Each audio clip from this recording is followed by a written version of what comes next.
Sud Radio, la Sexy News de Soisig-Belin avec Glidden, le premier site de rencontre extra-conjugale pensé par des femmes. Alors, docteur Nazio, ne soyez pas surpris, Soisig-Belin ne mâche pas ses mots, et là, elle va nous dire pourquoi les femmes préfèrent les connards. Donc, vous n'avez aucune chance, docteur Nazio. Aujourd'hui, j'aimerais donc vous parler des connards. Alors, excusez-moi le terme un peu rude, un peu grossier. Nous partons sur un autre adjectif qui passe beaucoup mieux, puisqu'on va l'angliciser. On va parler de bad boy, du mauvais garçon. Finalement, avec cette formulation, on pourrait croire que tout est dit. Et pourtant, vous savez, nous le remarquions l'autre jour, il n'est pas rare que l'on emploie le terme de pervers narcissique, un petit peu à tout va, pour dénoncer un comportement malsain, violent psychologiquement. Est-ce que le pervers narcissique, finalement, ne serait pas une sorte de pendant masculin de l'emploi abusif de l'hystérique pour désigner de nombreuses femmes à une autre époque, non ? On parlait des femmes, on les traitait d'hystériques en permanence. Maintenant, dès qu'un homme se comporte mal, on va dire que c'est un pervers narcissique. Alors attention, tous les connards ne sont pas des pervers narcissiques. Et c'est là où je voulais en venir. Mais tous les pervers narcissiques, eux, sont des connards. Là, on peut s'accorder là-dessus. Alors, je précise que je ne suis pas dans cette chronique pour défendre les bad boys et les connards. Je suis là pour mettre en lumière leur existence. Alors, vous allez me dire, vous êtes bien gentil, Soisig, mais nous n'avions pas besoin de vous pour savoir qu'ils existaient. Mais je ne me permettrai pas de dire ça. Mais vous pourriez. Et là, je vous rejoins seulement. J'aimerais poser la question suivante, et c'est un peu la problématique de ma chronique. Pourquoi sommes-nous toutes accros à ces bad boys?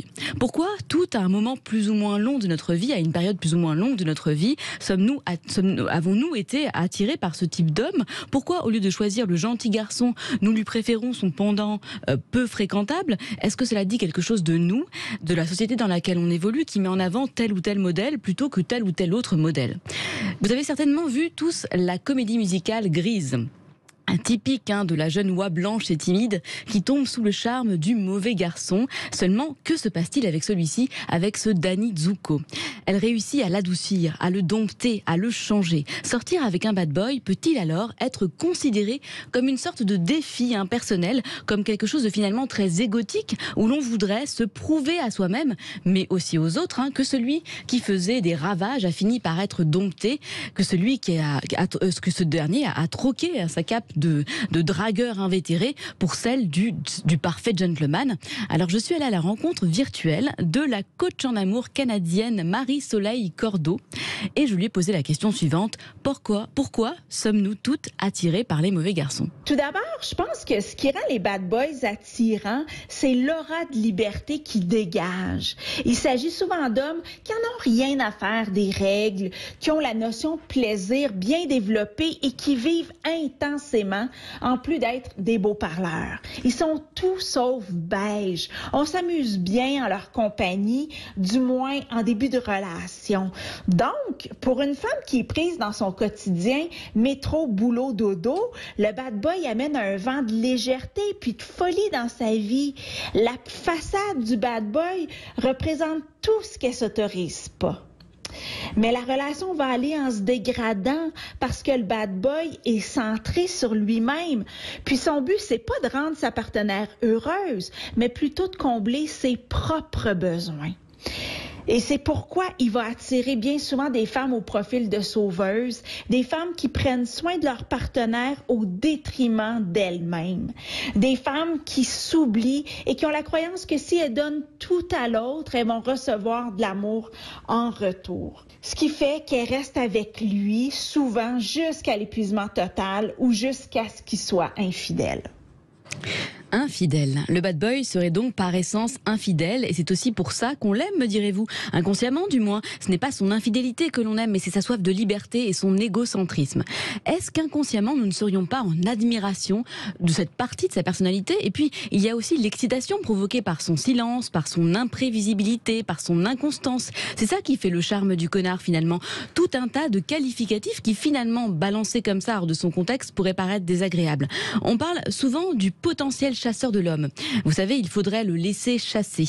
Entendez par là ne pas le draguer, le laisser venir à vous en lui envoyant cependant assez de signaux pour qu'il n'ait pas peur de se prendre un mur, mais pas trop non plus, pour qu'il ait l'impression que cela vienne de lui et que la proie ne soit pas si facile finalement.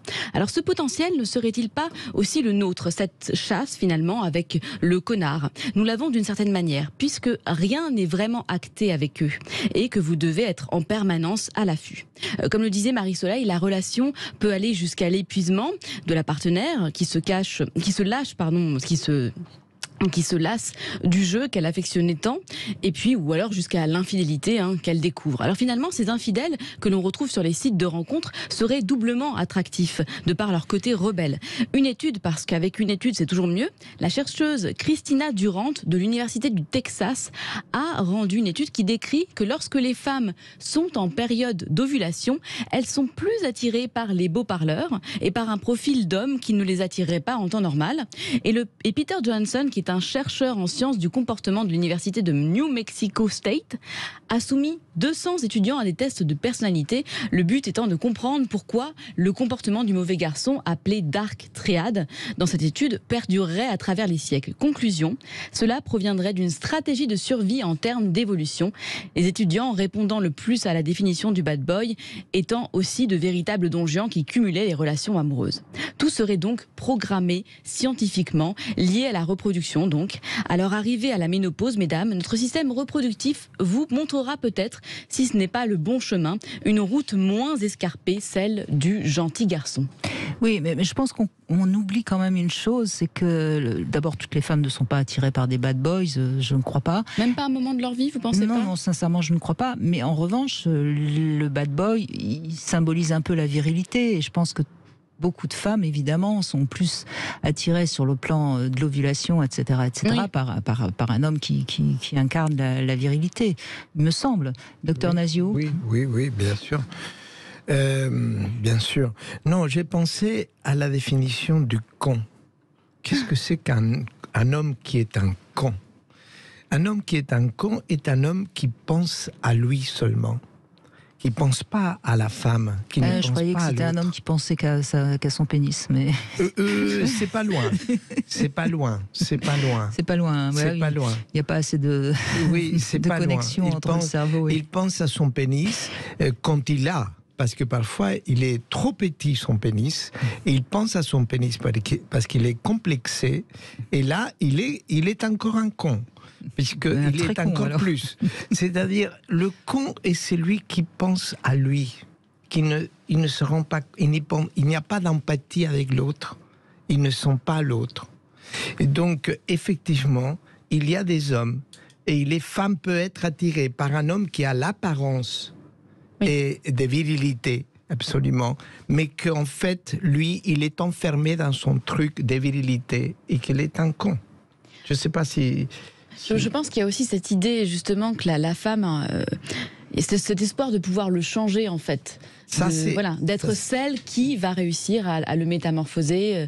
C'est assez jouissif de se dire que grâce à nous, un con est devenu un mec bien finalement. Je crois que vous faites une petite projection là, Swazik. Comme ça, je dis ça, mais je ne veux pas... Je ne fais pas de projection. Il me semble. Bon, bref, nous en parlerons après l'émission, si vous voulez bien, avec le docteur Nazio, on vous allongera et on parlera de tout ça. Merci en tout cas, Swazik Belin. Merci à vous. Sud Radio, la Sexy News avec Glidden, le premier site de rencontres extra-conjugales pensé par des femmes.